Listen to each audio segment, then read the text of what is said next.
Good evening, Eatontown, and welcome to Eatontown Voices, where we break down what actually happened at Borough Hall, explain it in plain English, and make sure the important parts don't get lost in the noise. Last week's council meeting, well, it was long, but it covered proclamations, infrastructure planning, the $47 million discussion, snow response data, emergency recognition, salary increases, billboard ordinances, DPW planning, Black History Month concerns, and a very detailed public back and forth in the municipal building. So let's walk you right through it together, clearly and calmly.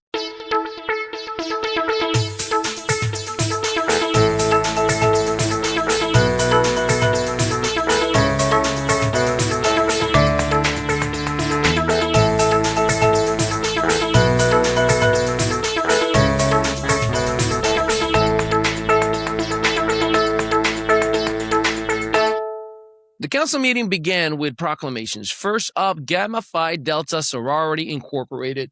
The borough officially recognized February 28, 2026 as Founders Day. The organization was founded in 1943 in Detroit by Elizabeth A. Gardner, Dr. Violet D. Lewis, and 11 additional women known as the 13 Original Pearls. The purpose? Elevating women economically, socially, politically, and educationally.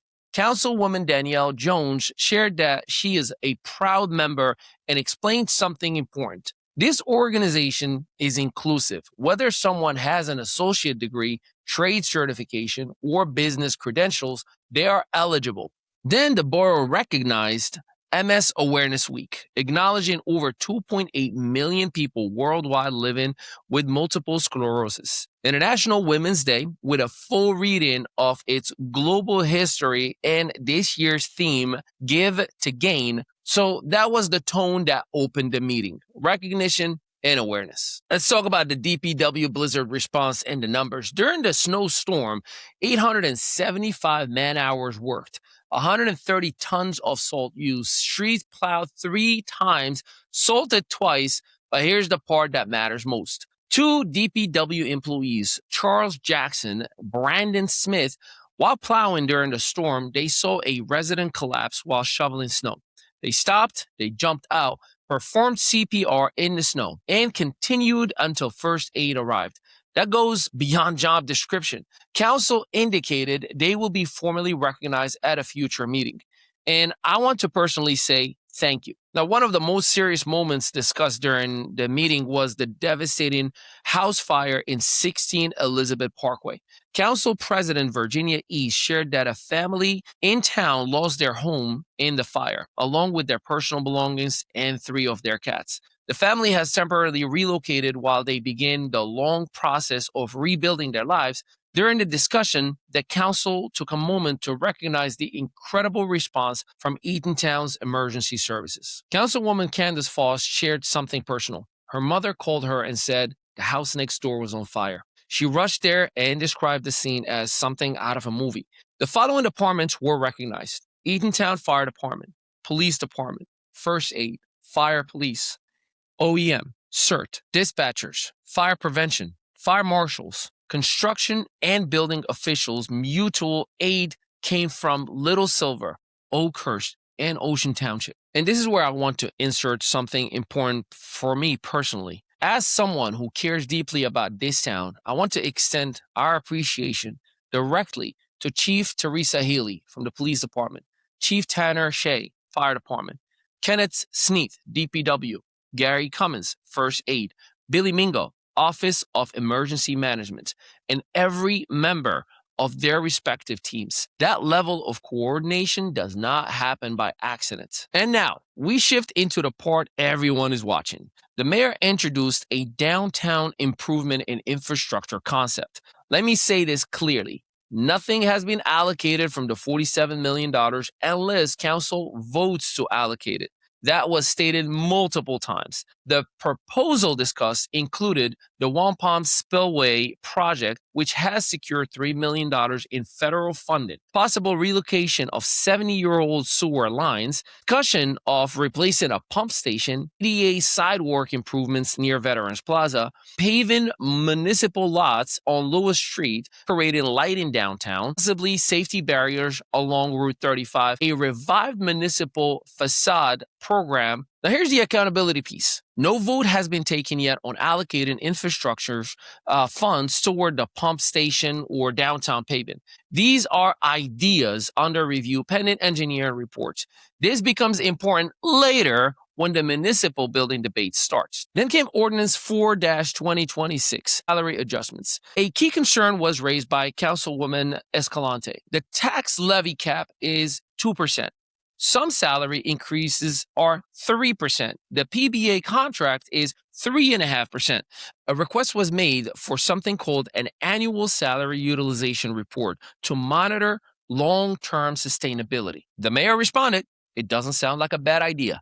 Accountability marker for you.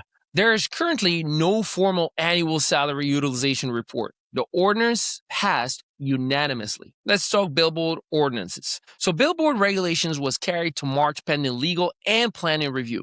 The mayor said, "I don't think there is a living human being who wants billboards in town." That's a clear position. All right, now we get to the heavy part, the public comments and municipal building. This is where things became detailed. Let's document it clearly, shall we? Council was asked about prior architectural plans and why they were abandoned. Mayor Tellerico responded by explaining that previous architectural work was considered copyrighted work, product, and that when a new council came in, the project shifted direction. He stated, "Architecture is copyrighted work product. A new architect could not just pick up on it." There was discussions about Fort Monmouth negotiations from 2019 to 2023, including multiple amendments and delays. Then also was asked specifically about DPW building and whether it was part of the $47 million plan. The response, nothing is part of the $47 million unless council votes it so.